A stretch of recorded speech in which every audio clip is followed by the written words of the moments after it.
Hi, my name's Caitlin Broadwell. I'm the athletics case manager at Long Beach State. This is her table. Now you see her. You are magnificent! Welcome to Her Table, the podcast that shines a spotlight on the badass women who are redefining the game. Join hosts Kate Foley and Megan Martinez as they unlock the secrets of success from the brightest female pioneers in the industry.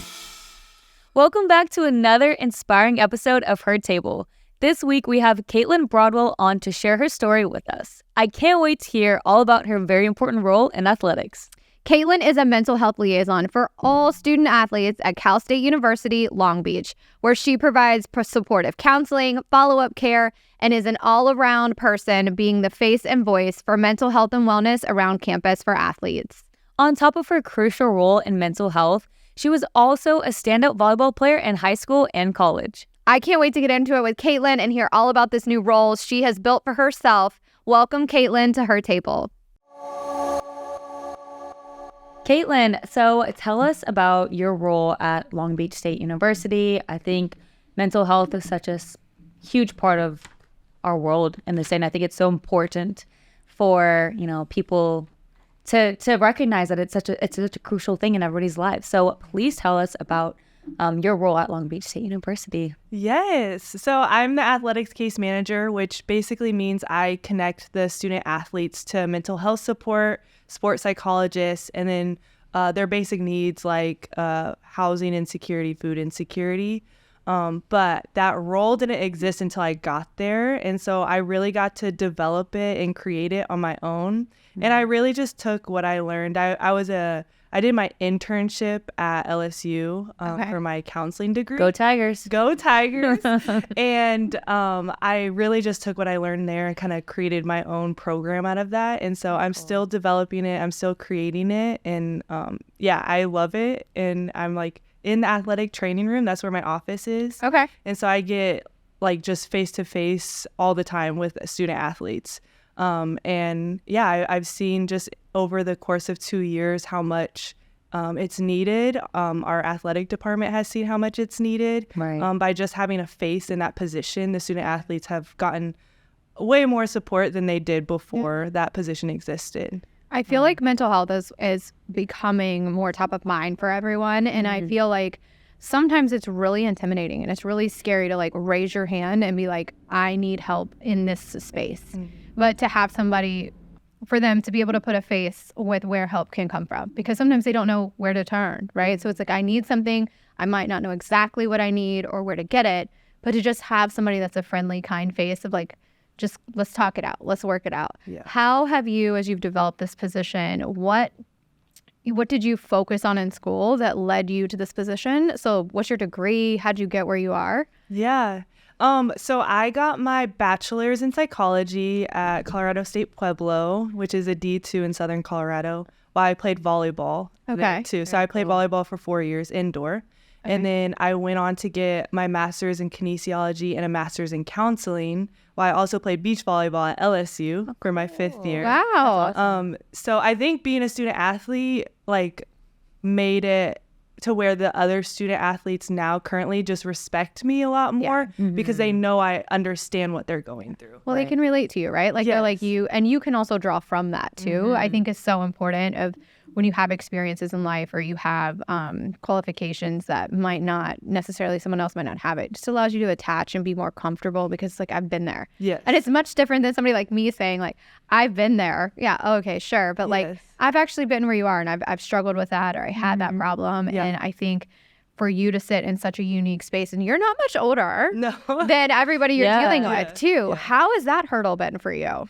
I think it's been more beneficial for my student athletes than not, because they just feel so much more comfortable to hop in my office and like they'll just come in and talk about like music or just like they'll give me the tea on their social life like too much where I don't want to know. You're like, nope, stop, close the door. Nope. Yeah. But I think it just has made them like feel like mental health is normalized because like I go to work in sweats. I like to dress up and like surprise them every now and then. But they see me as like someone, you're right, like that they can relate to. And so they're, I'm usually just asking them like, how's school, how's life? And then usually that conversation leads to like, well, like, let's get you a therapist, like, let's get you connected. And they're like, yeah, okay, like, that sounds like a good idea.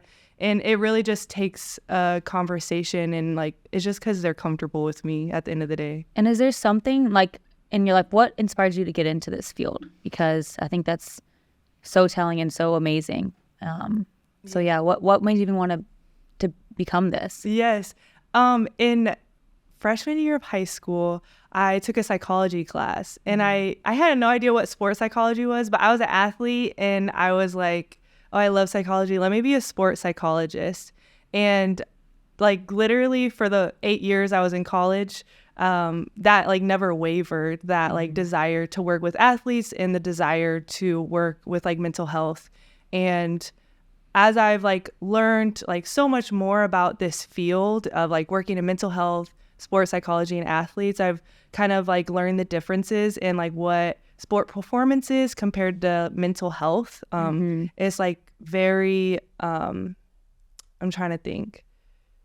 Those are like the two kind of factors right now that a lot of universities and like now pro leagues are looking at, is like hiring what they call CMPCs, which is like consultants that work on mental performance, compared to therapists. And some universities combine them. So at LSU, we had all mental health clinicians that had their certificate in CMPC. It's very confusing, but I think they're like, some organizations separate the two, while other organizations are like, you can't have mental performance without mental health.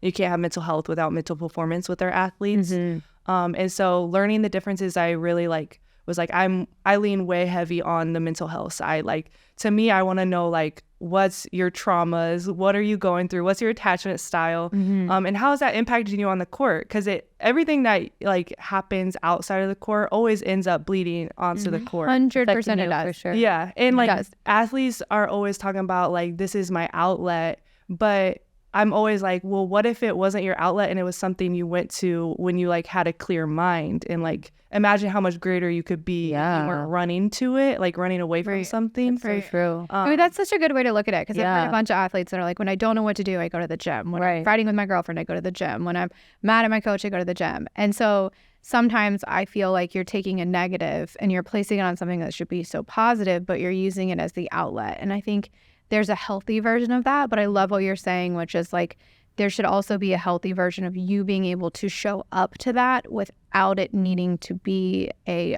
fix or a crux for you, right? You can show up and just be you, and not like that's the only place you can go and feel solace. That means you need more places that you can feel peace and whole, right? Less like one place, more like this is one of many. And so you're not, so much focus isn't going on to that's going to fix everything. It's just a place where you can show up and be authentically yourself. Yeah. It's so interesting because so many schools, I feel like, and maybe this is just because of NIL. Maybe a lot of this is because of NIL. Because before this, I think 5, 6, 7 years ago, there wasn't a huge push in college athletics for mental health. I don't feel like there wasn't. And then as soon as NIL started coming around, and they were, again, they have to perform not only to win, but they're performing to get NIL money, and they're performing to get, you know, booster money into the program to have better candidates come in and better recruits. And there's so much pressure that's put on them to not only be an athlete, but a student athlete.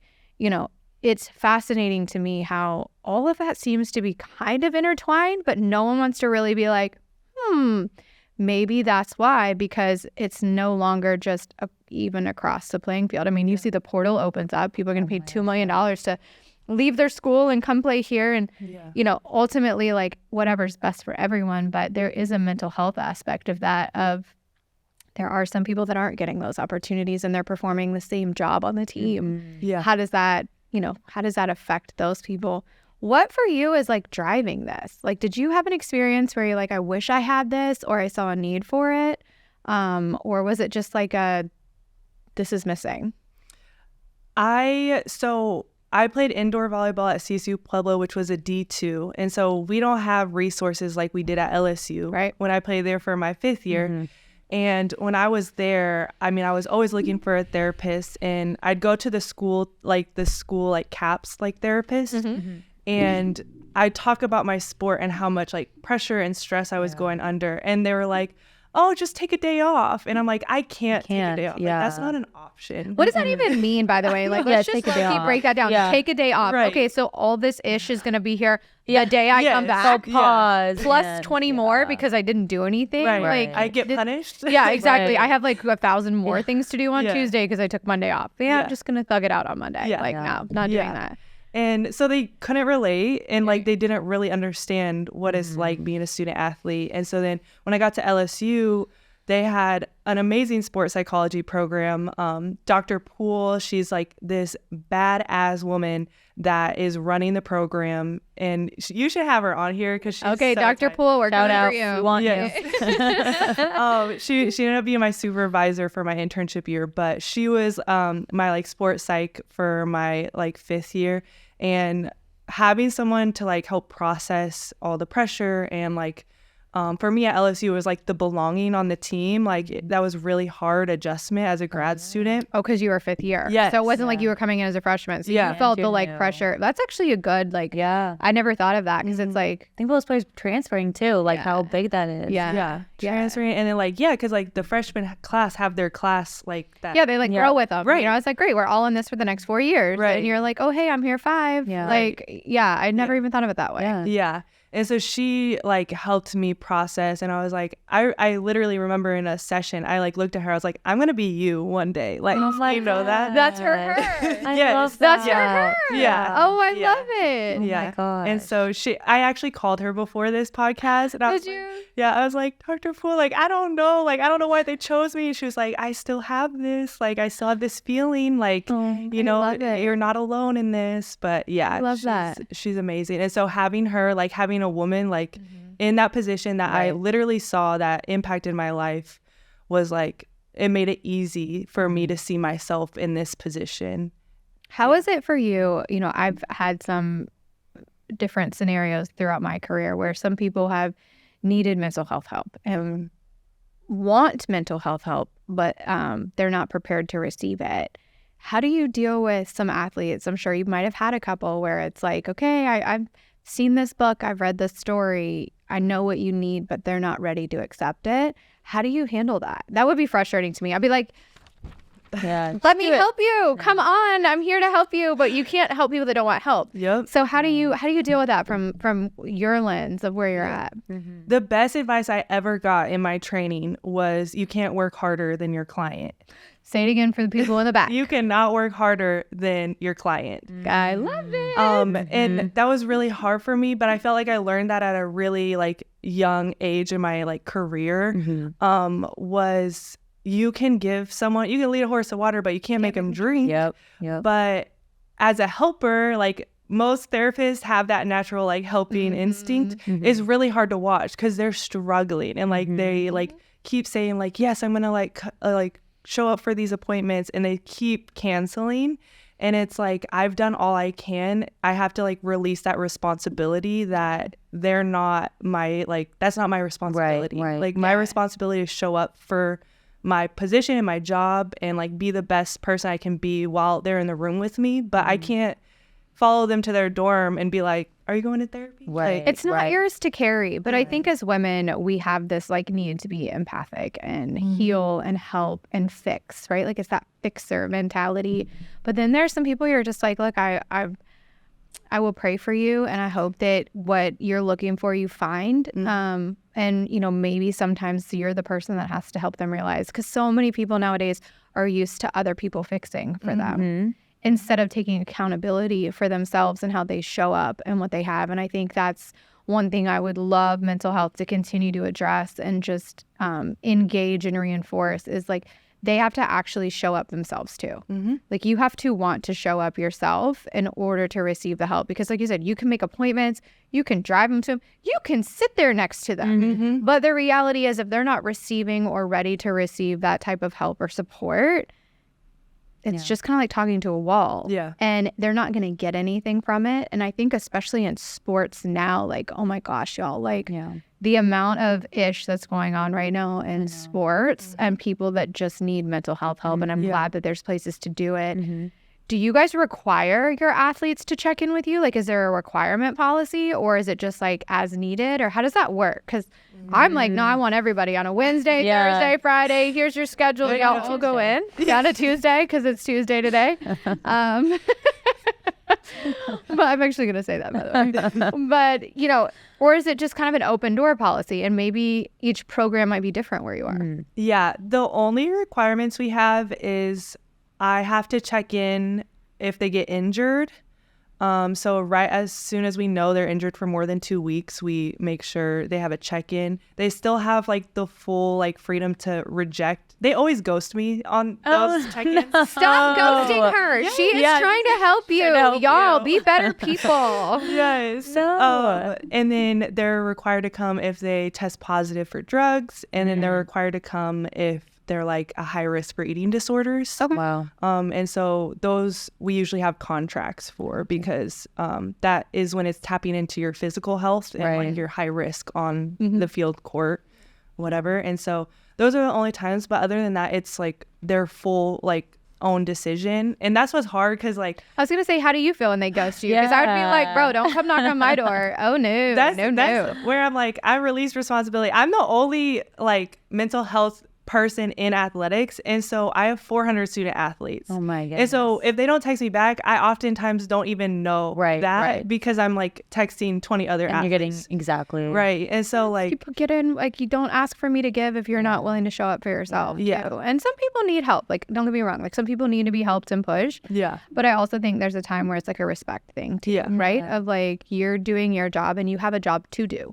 Right. And allowing you the space and breath to be able to do that. So you have 400 athletes. Just yourself. Okay. Like, on an average day, how many text messages do you send? This is fascinating. Oh, on a good day. How many unread texts are in your phone right now? Oh, that stresses me out. So you're the kind of person. You have zero? I have zero. Okay. I'm going to, I don't even want to look at this one. That one probably, I'm going to, here, hand me that one. No. We're going to play this game. We used to stress me out until now I'm like, oh, okay. I have 23. That's good. That's not bad. That's not bad at all. Okay, let's see. Okay, 23. I'm not even going to answer the question. How many do you Are have? you in the hundreds? How many? Tell us. I have 131. Oh my god. That's way too many. Like 23 already is like, I need to. 100, that's out of control. That's outrageous. So embarrassing. That you Be should a better person, Kate. God, so annoying. Oh, is that why you don't text me back? No, I'm kidding. Kate. She's been waiting for this. I use 2 different phones. I have Kate Foley and I have other Kate Foley as text messages. And she'll send texts on both phones and it'll pop up. Like, just because she doesn't want to sit next to me. That's fine. I just like to torture her. It's fine. I feel like you guys should have a couples therapy session. She's like, they're crazy. Max is rubbing off on me. Yeah, Max. No, has there been an experience? How many people do you talk to in a day? What? I need to know. Like, on a good day. Oh yeah, I never got to hear this. I'm sending maybe like 20 text messages. So how many athletes are on like a daily rotation with you? Oh gosh. Because that 400 people that you're responsible for, that's more than any coach. You're like a dang near athletic director. Yeah.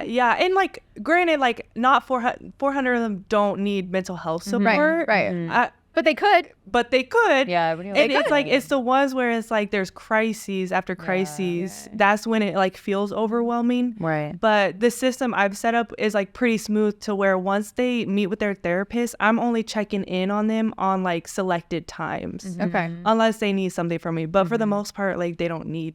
How does that work for HIPAA though? Like, so they go to the therapist. They don't get to report back to you, do they? Or do they? Do, because I have to. Oh, now no one's going to therapy. Now no one's going to therapy. Well, I'm always clear, like, it's all confidential until it becomes like a danger, high risk, right? Yeah. And so when I check in, I'm just like, are they high risk? Do they need anything? Do you see anything that like we can get resources for? So I always explain that to student athletes too, because I'm like, because they're always scared. They're like, I don't want coach to know I'm. And see, that's where I was going. It's like a lot of players are hesitant to use like team resources because they're like, they're reporting to someone, and that is a hard barrier to break. I'm like, no, especially like the older coaches. I feel like too. It's like, because they never had that experience. Like mental health was never this big as it is today, you know, and so.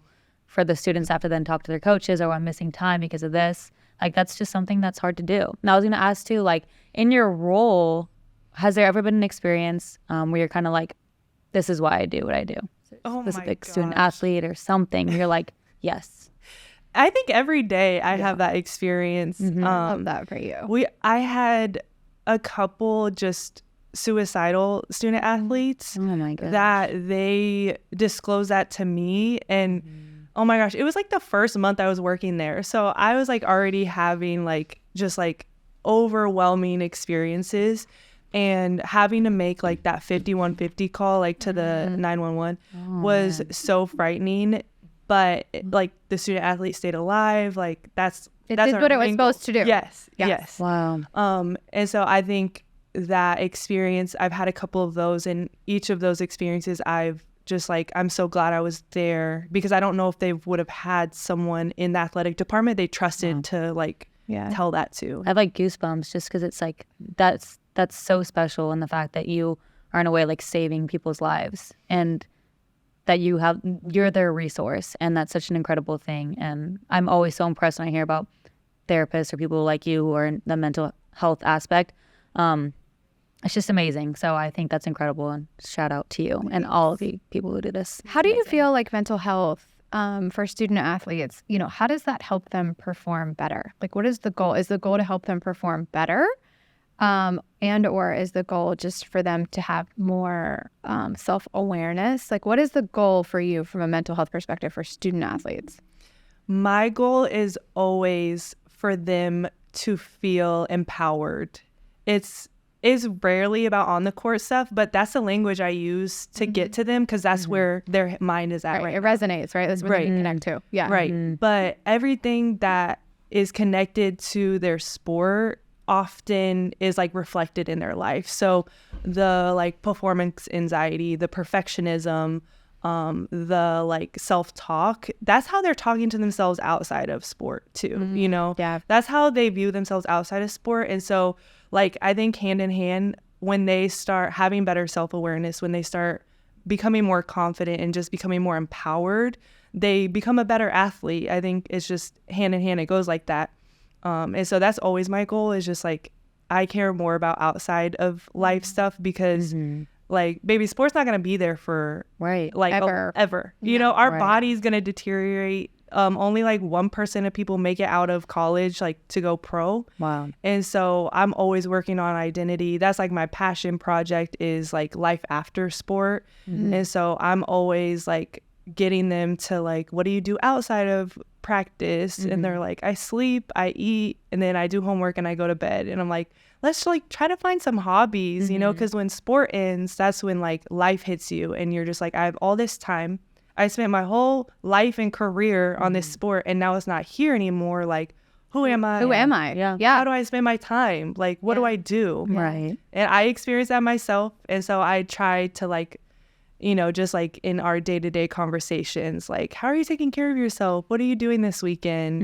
And try to get them to explore that. How do you deal with athletes that, because we see a lot of it, the burnout that comes with it, right? Where they are just so many grueling hours of practice and individuals and things like that. I think it's still amazing to me the amount of time that goes into developing a craft, right? And these oftentimes are high school kids coming to college who, now they're in a totally different setting, a totally different program. How do you help them have that balance for that transition and like indoctrinate them into like, this is the college? Because not all of them come in and their season starts right away. Sometimes they just come to college and their season isn't until their spring sport. So how are you a part of that kind of like onboarding process for each team and kind of expectations and how it works? Yeah, I meet with each team directly and just introduce the like resources I offer, who I am. And then I also do a full screening process. I need to find a better system for this, but basically I send out a full like 50 question survey, and it just assesses anxiety, depression, eating disorders, and like past trauma history and any like insecurities like food or housing. And I go through each of them, and then flag whoever I think like needs to get assistance. And then I usually reach out, send an email, send a text, and be like, hey, like your screener like was flagged, like let me know if you want help. And so everyone who is sorry, let me rephrase that. Everyone who has selected any type of anxiety or depression like in that screener has had contact with me. Whether they accept it or not, that's up to them. Right. Yeah. Just being available is so crucial. I think like transitioning, I guess, from like Colorado State to LSU, how there's obviously a difference in like mental health and the access for student athletes, you know, to get that resource. How do you think schools can be better about that in today's world, making it more available? Yeah, it's really interesting because Long Beach State is a mid-major, and so we don't have football. We don't have the resources that the Power 5 schools have. Right. And I think whoever created this position was genius in the fact that most universities, like USC, has like 9 clinicians on their sports psych team. Like they are rolling in the clinicians over there. And we obviously have 400 student athletes, and having one clinician, like if I were to do one-on-one therapy with like, I got in like, I think 100 student athletes connected to therapists last year. Wow. That would not be possible if I was the only therapist in-house. And so I thought it was pretty genius that Long Beach State was like, let's have someone that's like a liaison to get them connected and is like a face to give them support. And I think we were able to help so many more student athletes with the resources that we have. Yeah. And so I think having someone that represents mental health, Right. and then of course educating the coaches because they have the power and the influence over the student athletes, are just major ones. But it starts top-down system. It's the athletic director and the admin has to believe in it. I was just gonna say, do you have to get buy-in from coaches? Like, has that been tough for you? I feel like Really? it's interesting because I feel like some of these coaches are super old school and are like, whatever, they don't have it that bad. And then some are very aware of the day and age and stage, right? And so it's like the opposite ends. Have you had trouble getting some buy-in from coaches? You don't have to name them. We don't need to put their name on a billboard. But like, honestly, like I'm sure that, there's some people that are like, yeah, sure, okay. And you're like, no, are you beating your head against a wall a little bit? Not only with the athletes, but sometimes with like the coaching staff, to get them to accept, kind of what needs to go on.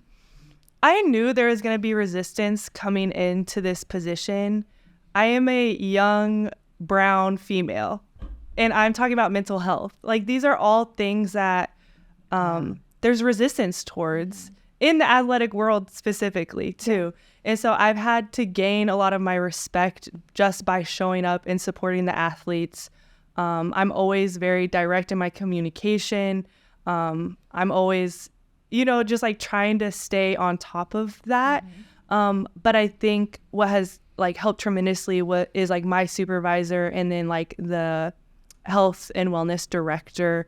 Both of them have been so supportive, and they like have my back 100% to where I haven't had to have like that many hard conversations with coaches because I have the assistant AD, like behind me. Like kind of setting the tone. Yeah. Great. And I think if I didn't have their support, I would get burned out pretty quickly.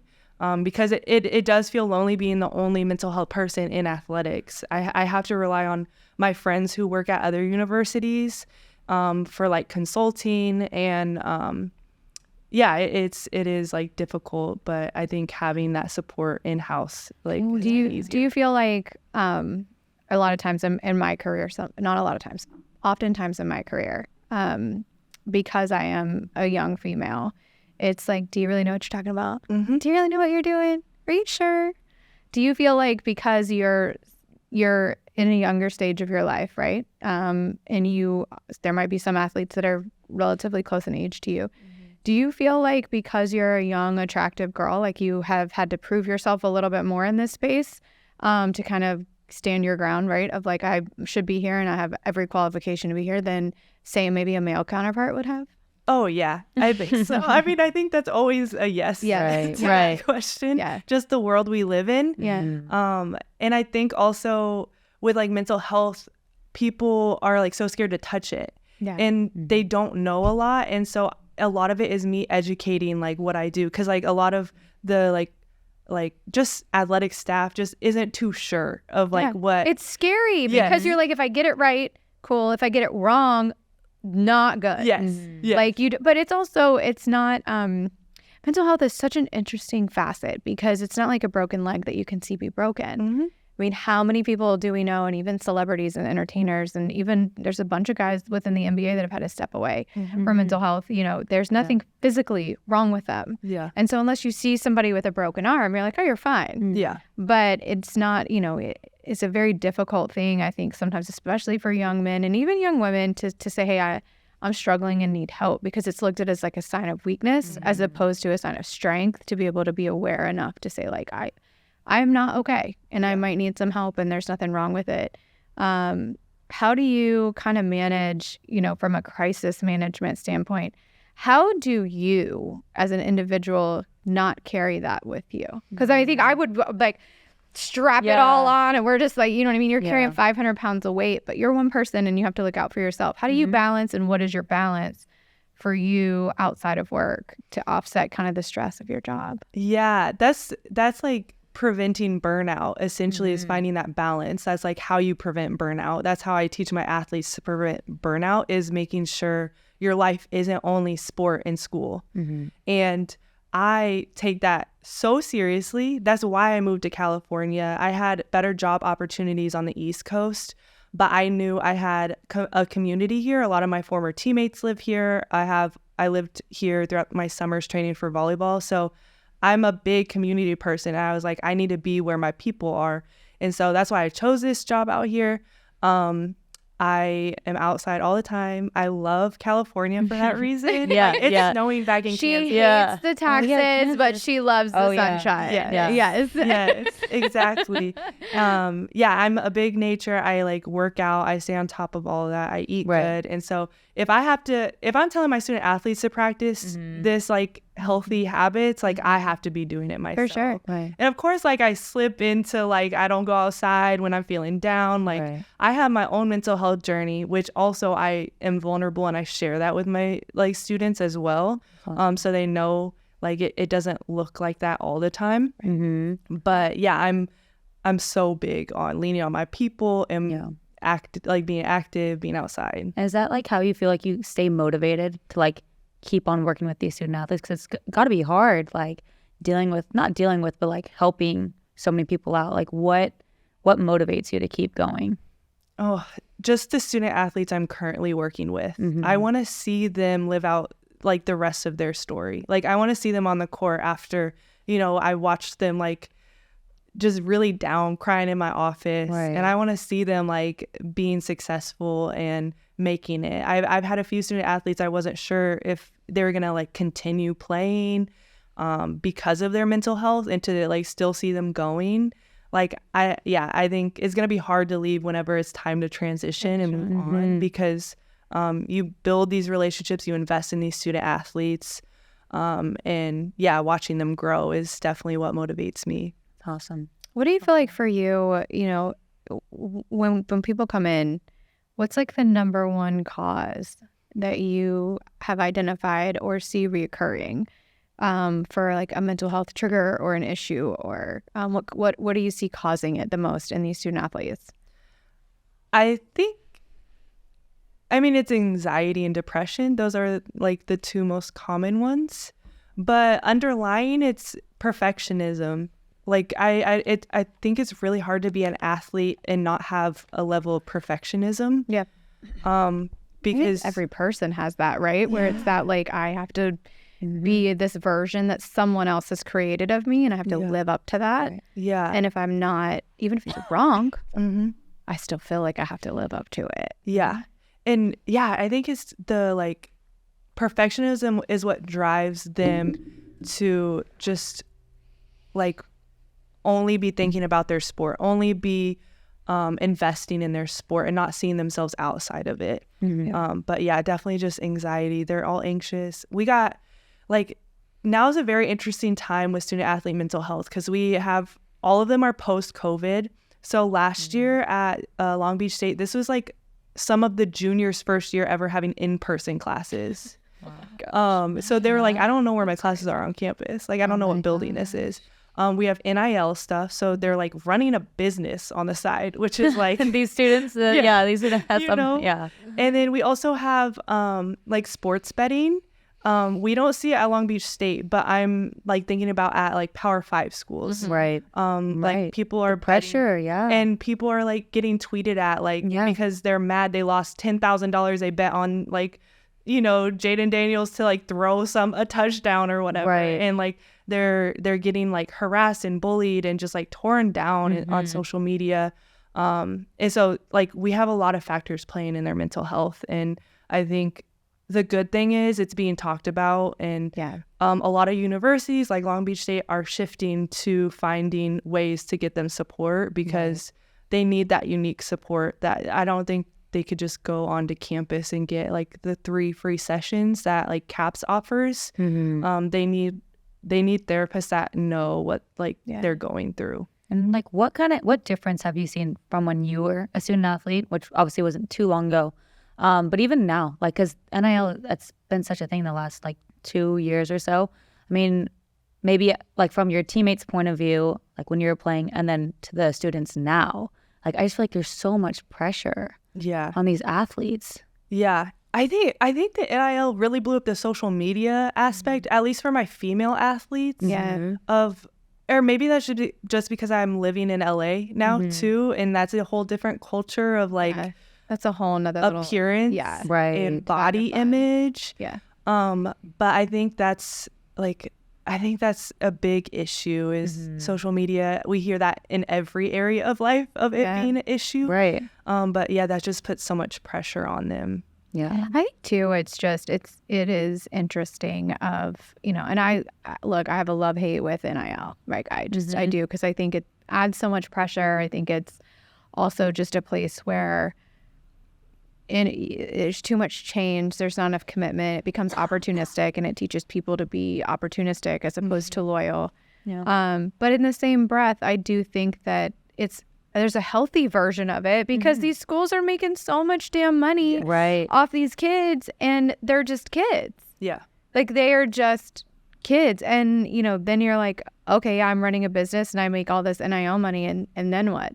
And then now they have this money and their family wants it, their friends want it, they have new cousins, they got a girlfriend. Like now there's all these new people that want part of this, and it's how do you navigate and mitigate all of these things that are kind of coming in a world that is ever-changing, evolving. It's so fluid that I don't know how it's not overwhelming to anyone, because at the end of the day, they're just like, I just want to play tennis. I just want to play golf. I want to be really good at what I do. But then there's, you know, all this outside noise that's coming in. What, you know, because I'm going to ask this question because I'm sure we're going to get some love-hate with talking about student athletes. But like, mental health just as an entire category, right, is becoming bigger and more prominent, you know, outside of student athletes. What you work in a college campus, you work with people that are not student athletes, you see them every day. How have you seen that change since you were in school to now you're not a student anymore? Like you're a teacher, you're a clinician. How did you make that mental shift for yourself? Okay, so you're asking how did I switch from like the student mindset to the clinician mindset? Because you're in the same environment. Yes, and I never left college either. You know, like I graduated. Yeah, that's true. You've been in college for 10 years or whatever. Still in there. She's living her best life. College. We She's like Project X. What? Right. Like I still get like, you know, some breaks that like fall. I know winter break. You're like, I'm on winter break. And I'm right. Like, what? Summer break, 4 months long. Yeah. I think the wrong field. Right. Oh. What? Right. I mean, it was easy for me because I was over the like college life. I was in school for 8 years, like from undergrad to grad school. And so I was just ready to be like looked at as like a professional and like running things like a boss lady. Yeah. You know, I'm with it. And so I was mentally ready for that shift. I think sometimes I still do catch myself like trying to like be like funny and cool with the kids, and I'm like, okay, like snap back into like you're a professional. But yeah, it is still something I'm learning, I think. Yeah, that's so fascinating because I mean to go to school for 8 years and then she's like still there. I would be like, I still have to go to class. But you can stay hip now. Too. Yeah. And they're paying you, and you know the trends, and you're like still cool. I feel like sometimes I'm like, I'm even like, what are the trends right now? Like, what's cool, what's not? Is boomerang cool? Like, you know. Bye-bye. Like They taught me how to say Riz. Riz. They taught What does me that mean? Like charisma, basically. yeah, like they got Riz. game, like Yeah. you know, like they're flirting, like they got Oh, good okay. They got Riz. Yeah, Okay, well, apparently I've never been rizzed, so Right. there you go. right. That you know of. That you know of. True. Apparently, I don't know what to say to someone when they say that. I'd be like, yeah, cool. Okay, Oh man, sure. that's pretty funny. Yeah. What how do you guys fund mental health at school? Is it like, how does that, you know what I mean? It's an add-on, right? Does it cost Yeah. the student athletes anything? How is that accumulated? And then how do you have a budget for that? Like, where does your budget come from? Yeah, so the NCAA has this special opportunity fund, which each university could use it however they'd like. When I was at LSU, my grandfather had emergency heart surgery, so I had to fly home.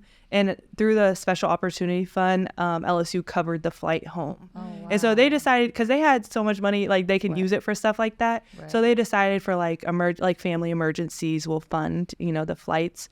But Long Beach State is like, we'll use that for mental health providers. So what my position is like, I either decide, I have a contracted list of 15 therapists that I like handpicked from like Long Beach, and they all have a history of either working with athletes, they were an athlete, or they specialize in like eating disorders or domestic violence, something we need specialties in.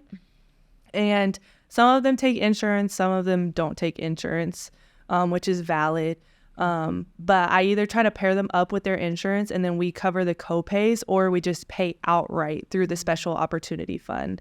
And like last year was my first year, and I was just like throwing out therapy sessions free willy, you know, like Yeah. like everybody You get it. Yeah, you get one. like everybody get it. And Everyone's like, you want to miss practice? Right. She'll send you to therapy. It's right. fine. I'm like, it's free, go as many times as you want. And then like the like assistant AD like sat me down and was like, this is how much we spent before, this is how much we spent this year. And it was like almost quadruple. Okay, so they reined you back in. Yes, They were it's like okay. this is our budget, and so we found a way to like limit it. We're like limited it to like 12 sessions each, and then obviously if they still need like Right, special support, circumstances or yeah, something. like we're not gonna just like cap it, but it has tremendously helped with the budget, because like a lot of student athletes really just need like, is for like adjusting, like adjustment disorder is what we like call it. It's just like trying to figure out, you know, whatever's going on, and then usually they're good to go after that. Obviously we have special cases that they're just going to stay high risk probably most of their college career. But yeah, that's kind of where the money comes from. I think it's genius. Like whoever thought of it at Long Beach. Well, I think it's great because it takes the stress off, because mental health, unfortunately, is, I think, one of the spaces there's so much room to grow. And as far as like what your insurance covers, like just therapy in general. Like I think everyone should be able to go lay on a couch and just throw up whatever's going on in their life and feel better about it, and not take it with them. But not a lot of therapists take insurance, or there's specific ones, and it comes out of pocket, and it's expensive, and rightfully so, because they're specialists. But it's hard to ask the average person to go spend, you know, $150, $250 an hour to do that when they're struggling anyways to make other ends meet. They will constantly put themselves below that. And I've heard such horror stories of like young athletes who are on scholarship or grants, and then their families take that money from them, and really it's money that's meant to like support them and give them what they need, but their families are in such need that they send it home to their families, and they take less so that their families have at home. How do you work with have you identified that? Have you ever had that, or have you had that in your experience?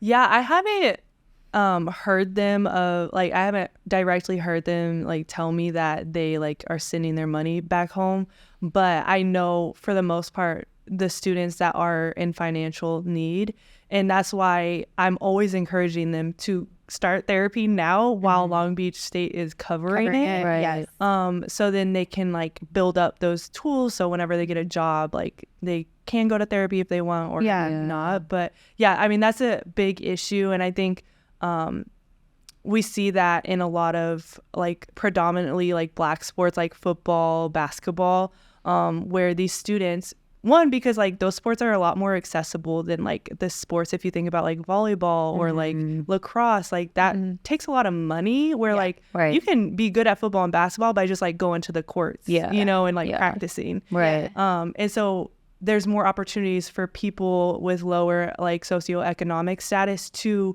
go to college.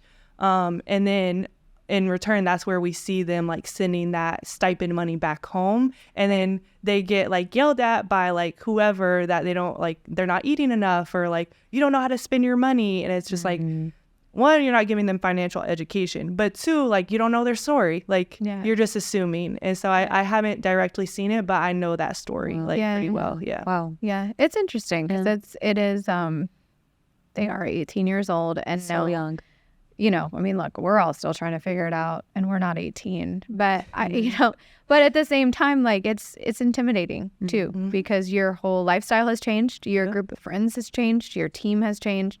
There's a lot of changes, and I can't think of one person that does well with change. Like, if you do, let me know. Yeah. I was like, I love change. It's for me. But really having, you know, from your standpoint, do you lean on your like older athletes or your juniors and seniors and like give them some type of process or counseling or tools to be able to support the younger athletes and recognize something that they might not be aware of, right? Like, take a senior and be like, hey, these are the things you need to look out for as like a senior on this team. Yeah. Look out for the younger kids. Keep an eye out for this. Watch for this. Or do you kind of just let them be? I kind of let them be, but honestly, that's a really good idea, because that looks like peer mentoring, Right. Like, where if we, and like our student athlete advisory committee, like SAC, is like pretty involved, like getting like trained in different areas. And I think that gives me a really good idea to do that, because it's your teammates that you're going to tell whenever you're struggling. Like, they know And they're everything. going to see it. They'll be like, wait, I read that book. I was my sophomore year. I'm seeing what's happening. You know what I mean? But I think it's also, no one wants to snitch, but it's also just like somebody else to just be watching and aware, and like, you can go talk to someone and then be like, okay, if it's not me, it's someone else. And it gives them that space, because I think it's just so intimidating to always share when you're struggling. It is so hard to walk in and be like, I need help, someone please help me, because you feel like it's negative. And on some of these teams, it's competitive. If you're not playing, someone else is playing for you. And if you're hurt, you're getting replaced. And it's that constant need for like validation. There's this quote that I read that said, if you live by the cheers, you'll die by the boos. Oh, yeah. It's a good one. And it's hard because you live to play in a college. Like, think about this. You play in a college setting. Everyone loves you. And there's 10,000 people cheering you on, right? And then you go back to where?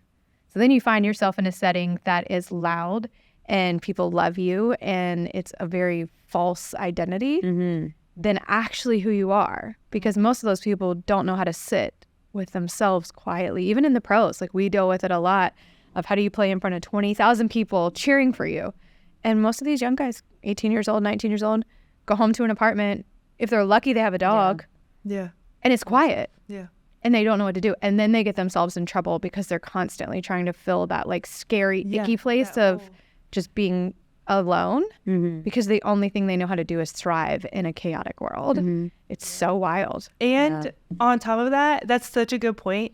When they make it to that high level, there's a lot of distrust that happens, because people start reaching out to them that they've never. They get cousins, Yeah. friends. I got a new brother I just met. And so like they really have a hard time trusting people in their life like once they make it big. And so it's a very isolating feeling for a lot of the players. And it's hard too, because you're now on a team and all these guys make a lot of money. They're not here to babysit you. They're not here to coddle you. They're not here to bring you along. They got a family. They got their own shit. They got things going on. And so I really think it's so important for them in college or younger space to learn how to be okay with themselves, be self-aware, but also realize that like it's okay to not be okay. Because you're not going to be perfect every day. But then when you go into the pro world and you're getting paid $10 million a year, you're expected to show up and play. Like, I'm not saying they don't love you and they don't want what's best for you, but at the end of the day, we are gone from we like to do this to this is a business. And they have a business to run, and you know, they obviously want what's best for everyone, and every franchise is different. Every franchise is so different. But it's interesting to me, like the sports of it is, you know, football has 60 guys on their roster? Yeah, like 52, I think. Yeah, shit ton. They have a shit ton. NBA, we have 15, max 17. I mean, there's not that many guys to go like, there's not 8 rookies, you know, like in NFL, there's like, you know, like a rookie class. Oh, yeah. Usually every NBA team has like 1, maybe 2 rookies. Because it's like, think 53-man roster that travels, but you got the practice players and everything. Like NFL is so big, but then you think about NBA, just like, how many guys are in the practice squad? I don't know how many are on the practice squad. Probably like 25?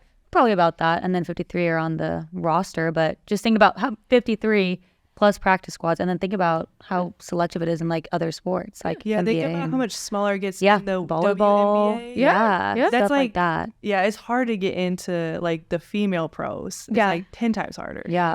Who do you feel like it's harder demographic to reach? Is it males or females? Oh, males. Really? Yes. Because it's harder for them to open up. Oh my gosh. Yeah.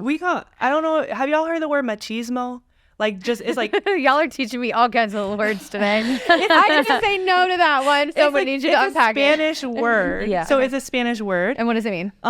It's like toxic masculinity. Like they're trying to be like, too tough. Like macho. Macho. Yeah. Too tough. Like that.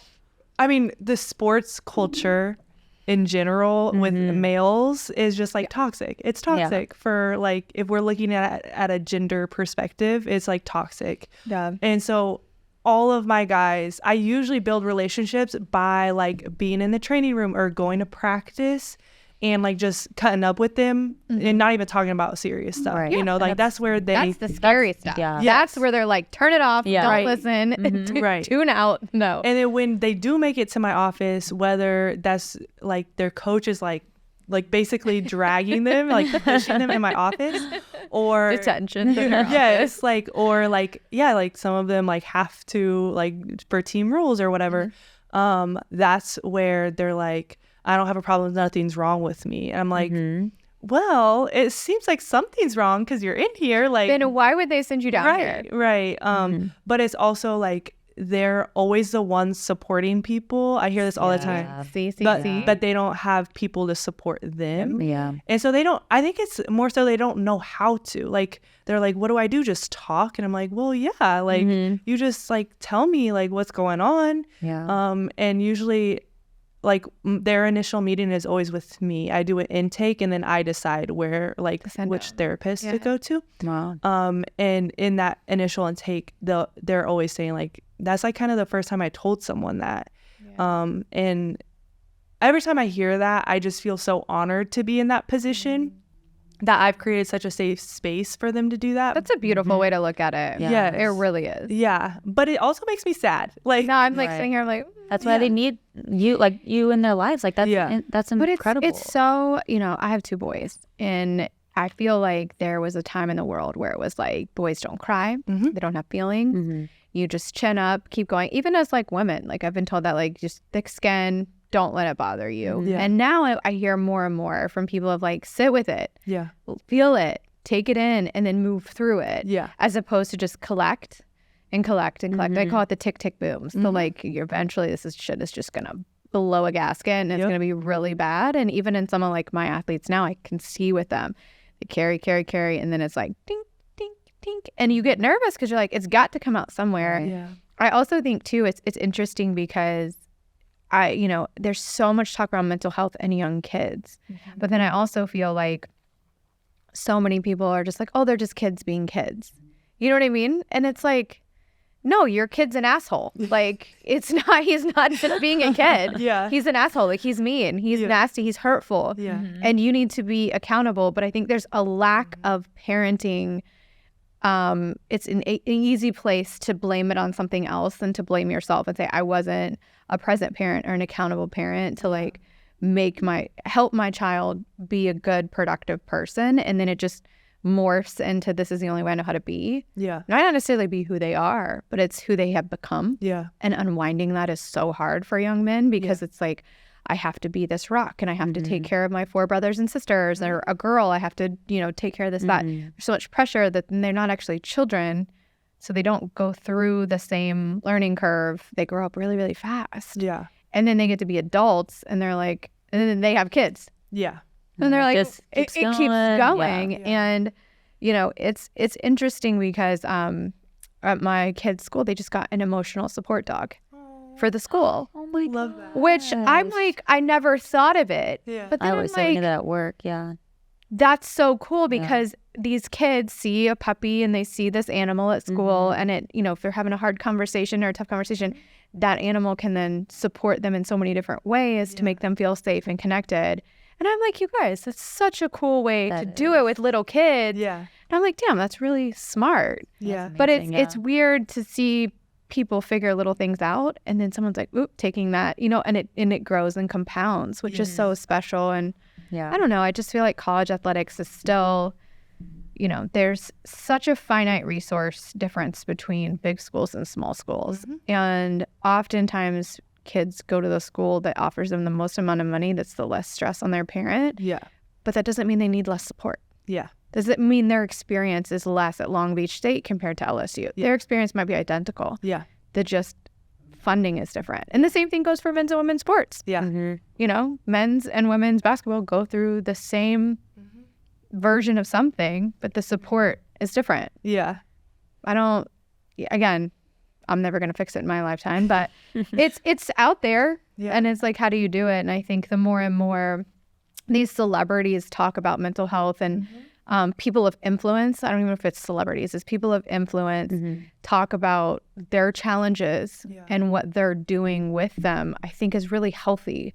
So it's not this version of something you see that's beautiful. It's like, it might be beautiful, but there's a whole bunch of shit behind the curtain that we're dealing with to get to that today. Yeah. And it's okay. Yeah. And it's really okay. That's why when Simone Biles took that break, and I could not believe people had something to say about it because I'm like, you guys do not know her. Yeah. Like, so many and you have no But they idea felt what like they knew her. Yeah. They They had a felt purpose. so like they had the mad. audacity to say something about it. Yeah. And it shows you how behind we still are in like educating people.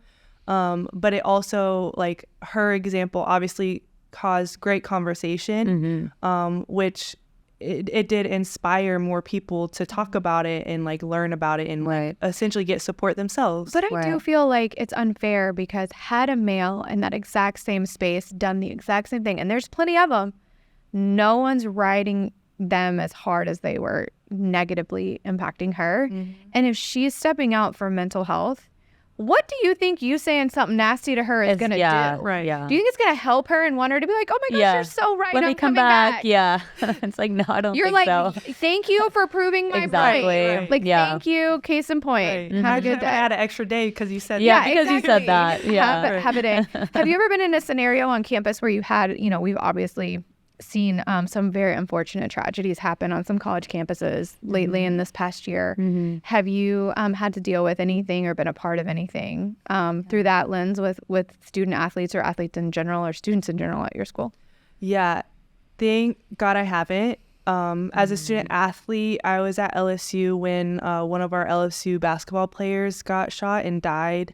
Wade Sims. Yeah. And that was like such a heavy experience on campus and in our athlete community. And so I was there and I witnessed, again, like my supervisor, Dr. Poole, lead the charge in like having conversations, getting support out there with the student athlete mental health. But I will most likely see that, like just how the climate of, like working at a university is going to look like that. But I haven't had that experience as a clinician. That's been dealing with that, but I think about it a lot. Yeah. Well, you mentioned too, like Dr. Poole and how much like of an influence she's had on your life. Like for you, do you see yourself, getting your doctorate one day, or like what's the next plan for you? That's a good question. Yeah. You've already been through school for 8 years. She's still in school. She's still going to stay there. And she's still going to keep going, get her doctorate. Never going to leave. I would love to I would love to stay in the university system. But I'd love to work on a sports psychology team and kind of have more support and resources. Yeah. And so be a Dr. Poole, but maybe not go to get a PhD. I'm good on school. She's like, I'm not trying to go to class and write another thesis. Right. What do you hope to see change for mental health for athletes? For athletes, I hope it's a part of a conversation as if they're talking about going to get treatment in the athletic training room. I hope they look at it as when they go get mental health support, it's the same as like going to a doctor. Right. And instead of a broken limb, it's just like a broken nervous system, you know, and just getting it fixed. Yeah. I think it's interesting because I think there's so much that's gone on and so much room to still grow. And I think there should and can be space for an onboarding process, right? And I look at there's so many amazing people. I guess like life coach is a great word here, right? Like Erin Monfrey, we talk about this, where, you know, she is so invested, one of our previous guests, invested in just the overall well-being of people, that the more people you put on a team and an ecosystem, the more impactful it can be, and really giving people the space to be themselves, but then also support each other. Because I think it's also intimidating. That's why I asked about like that peer concept, because it's intimidating to be like, I see something going on. I don't know if I'm supposed to say something. I don't know if I'm supposed to talk to them. I don't know if they're gonna be mad at me if I say anything. Like, how do you create a space where it's that like see something, say something scenario, but also it's not like, I'm not going to say anything because I don't want to get involved. It's like, speak up. Like if you see someone struggling or you want to help someone or whatever, you might save someone's life. Yeah. And it's okay. Yeah. Like, you know what I mean? It is okay to help someone else. And I think there's such a stigma around like, if it's not your business, I say this all the time to my children, if it's not your business, stay out of it, which is true. Yes. But in a certain lens, in this space, as they're coming to college and as they are all around each other, I mean, they're probably around each other, all your athletes, more than they're around their families. Yes. For sure. Yeah. You know? Yeah. And so you're building your own unique family and ecosystem, and how does that become supportive? Have you been through a coach change yet? Yes. And how was that? Because I imagine that has to be pretty heavy with change and like a coach leaving, right? Let's just say like somebody getting fired or leaving or whatever, and then their student athletes are left behind, and they built this whole program. I'm fascinated by like if they get fired, like how do you manage? Yeah. There's somebody new coming in, so you have to be like teach the kids to be like open and mindful. Are you a part of that process at all or no? No, but I'm usually the person that they come and talk to about it. We've had so you are, but don't cheat yourself. So you are a part of that process. You're an important part. You're the first line of defense on it. No, for real. Don't cheat yourself, girl. Own that moment. Own it. Yes. Yeah. I mean, it stresses them out. A lot of them hop in the transfer portal because they don't know if they're going to get their scholarship back. Like there's a lot of like stress that comes with coach change that they didn't do themselves. Like it was not beyond their control. Right. Right. And so, we usually do have, like, I see a lot more of the students during that time. So what happened? So unpack it for us. You had a coach that transitioned on. Yes, transitioned on. We've had 2 of them so far since I've been here. Actually, we had 3 different scenarios. One, like the students didn't get any closure whatsoever, and they weren't allowed to discuss it either. That's got to be hard. And so that was even harder because we had some students who just doesn't deal with change that well. Yeah. And so they were confused, stressed. No one was telling them anything. They started not trusting, anyone. Right. And again, like no one could say anything, which then, just we've had a lot of distressed students during that time. Others, it ended up being a better situation. Like it became a healthier environment for them. And I've seen a lot of my athletes thrive since the transition. Yeah. And so I've seen both. And actually, now that I think about it, both 2 of the coaches that left and 2 of the new ones that came in have really created a really good environment, because that's hard to do as a coach too, because you're basically adopting a team you didn't pick, you didn't draft, you didn't recruit. Like here's your new team. And some of them bring in a whole new coaching staff, and some of them keep some of the old coaching staff. Like it's such a different transition. And a lot of the coaches come to me because they're like, I have these players and they're so scared to mess up because the former coach was just always on it. Writing them. And they're like, I care more about the process than the what's happening, the outcome. And they're like, what do I do? I'm like, oh my gosh, like you're like the 3rd coach that has said this. Like the coach kind of just left the team, like they coach them more like from a fear base and like just the like students, dictatorship, like authority. They didn't know what to expect. Like they're walking on eggshells. And so when this new coach comes in, is like, hello, like all nice and like Like, is this for amazing. real? Yeah, like When is this gonna The blow student up? athletes don't trust it, and Yeah, they're yeah, waiting yeah. for the ball to drop, and That's then true. the coach is like, "What else can I do to prove to Right. them?" You know. Yeah. And so I see that. I've seen that like a couple times. Do you notice like a difference between like the younger coaches and the older coaches when it comes to mental health, or is it, I mean, pretty scattered? Like each person has their own, like has their own vibe and everything. Yeah, I think it's pretty scattered, but Yeah. of course the younger coaches just understand it more and are Right. so much more willing to talk about it. Probably more like even easier for them to talk to you too, especially since you were a student athlete. You know, you're still working with the students today. Yeah, I guess like for you, like what was like a moment where you were just like didn't know if you could like keep going? Have you had that experience happen? Yeah, totally. Okay, tell us. Yeah. Tea. Haven't we all like in our professional It's careers? Tuesday. Right. Exactly. It's Tuesday. Oh my gosh. It was literally my second month working Wow. at Long Beach State, and I literally got a phone call from a student athlete that said they like wanted to die like that night. And so that's when I had to do the 5150. And then it was at 11 p.m. at night. And since then I've learned to like turn my phone on do not disturb and like set that boundary. That's good though. And my like It's so hard. Yeah, it's it's so hard to hard. do hard that. because you're like, what if something happens What if- when I do yeah. that? Right. But Right. again, like you can't be for everyone You have to all set the time. boundaries. Yeah. And it is, you have that empath in you that's like, I want to heal and fix and are kind.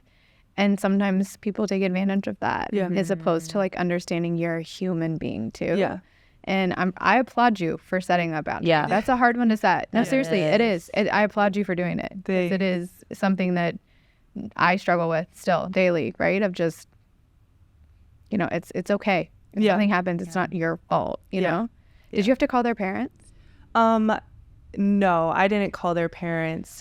That's what's interesting is like they're adults, and so like for the most part we don't really reach out unless it's like extreme. But yeah, that night after I called the 5150, I got another text from a student athlete at like 11:30. It was like, my friend is cutting herself, what do I do? And I was like, oh my god. like really, like tonight, like and I was like crying, like, and I called my boss crying, and I don't like that, but I also want to own that because I'm like, this is real emotions. Like I'm distressed, I'm No, sad, it's beautiful because overwhelmed. yeah. you're a person. Yes. If you have no emotion, you're Yes. so detached, it's almost scary. Yes. And that's not the lens you live in. Right? Yeah. Like you have to be able to emotionally connect. And Yes. You can't turn it off. Yeah. How do you like not bring your work home with you? Is there a world where you can do that? I think I do a really good job actually, because I'm always just like, I am like, this is just my job. Like, this is not who I am. And so I really am really good at turning it off unless there's like an ongoing issue with a student. But like on the weekends, I really forget I have a job. Like I need more of that in my life. Where I'm like, it's Friday. Yeah, because like I leave my laptop at the office and I don't think about it. I'm like, it will be there on Monday. Like I get paid for these hours that I'm here. Like I'm not gonna do more than when I get paid. Like When you're definitely in a space where emotionally and mentally you have to protect your own mental health and your own mental safety so that you can give. Because if you don't protect yourself, you can't expect to show up for other people in the way that they need, right? And you're in that unique setting where you have to do that. Like if you don't have the mental capacity, you're going to struggle to do your job, which is mental health. So if your mental health isn't on the best, then, you know, it's going to be hard, I would assume, for you to show up in a mental health capacity for someone else, right? Yep. And that's why I go to therapy. Yeah. Listen, I was just telling great. her, I'm like, I think, you know, therapy is one of those things where I feel like it's just healthy. Like the more and more I hear about it, I read these things and they say like, before you go like vent to your friend, you have to ask them like, do you have the mental capacity to hear what I need to say? I just call my best friends and I'm like, yo, Biddy, listen to this. Like, if you don't want to hear it, tell me to call later. But like now I'm trying to be more aware of like, you're offloading your emotions onto someone else. Yeah. And sometimes it negatively affects you. You don't know what they have on their plate that day. Yeah. But I honestly, like, I think that what you've done is just it's so honorable and fantastic to see someone want to make a safe space for others while holding her own boundaries, because you can get lost in that. And it is inspiring to see and hear of what you're doing and what you're changing, but also the lives you're impacting. And you might not know it right now, but you're going to impact lives for a long time. And what you teach someone else or how you treat someone else trickles down and trickles down and trickles down. And so, don't want to see you get burnt out, but I think burnout's natural. I think we all are in that, like, we want to give and be 1,000%, but you're holding such a healthy boundary. It's inspiring for me. So I'm going to channel more of you to me. Gotta be like, do not disturb, do not disturb. But I think it's awesome. I love to see it. And I love to see that you're also changing a program. Like, I love seeing a woman come in and be like, okay, let's do more. Let's do this. Let's do this. But also recognizing you're one person and you have to put things in place beyond you. So that you're not carrying that full load. Like, that's beautiful. That's so beautiful. What would you tell your younger self? Oh my gosh. I would just tell her that, I mean, as cheesy as it is, I hate this when people tell me this when I'm struggling, but everything really does happen for a reason. When I transferred my freshman year, and I went to a school with, like, just the volleyball wasn't as good as the first school I was at, but I was just unhappy there. I really was just, like, grieving this idea I had of myself that I could be successful because of this move, but I knew I had to move. And that transition led me to go to LSU, which then made me just network with unbelievable people, incredible experiences. And I wish I would have had that, like, just, like, information to know that, like, wherever you go, like, the universe is going to take me where I need to go. It may not look like what I want it to look like, but the universe is going to take me where I need to go. And it makes me now move so much more confidently that, like, I am so sure of myself. I know what I do is authentic and genuine and, like, as pure as I could be, like, and honest and clear. That wherever I go, if it doesn't look like what I want it to look like, I'm still gonna get to where I want to get to.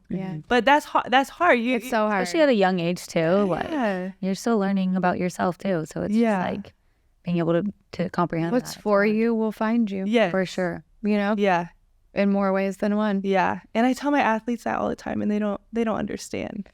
But I think it's hard to hear, because until you've actually been in, like, deep shit and come out on the other side, like, the sun still came up. I woke up today. The world didn't end. Oh my gosh, right? Until you've gone through something that traumatic and seen the other side, it's hard. But then as soon as you have, you're like, wait, okay, I'm just going to sit here with it, and then I'm going to be okay. But I think part of that is just learning. And I think it's also the responsibility of other people to share their own fears, their own insecurities, their own failures with the world, because somebody is probably in the same space you were. And if you can share that you made it out, or how much it sucked but you made it out, or how much it hurt that happened, if that person finds it and the universe works the way it does, you're now changing somebody's life. You've taken your hurt and been able to impact somebody's life. And that's the beauty of the universe, is it, in theory, should keep going. As long as, we're good people with pure hearts and move with good intentions. All day long. And then for whoever else it's not, what's for you will find you.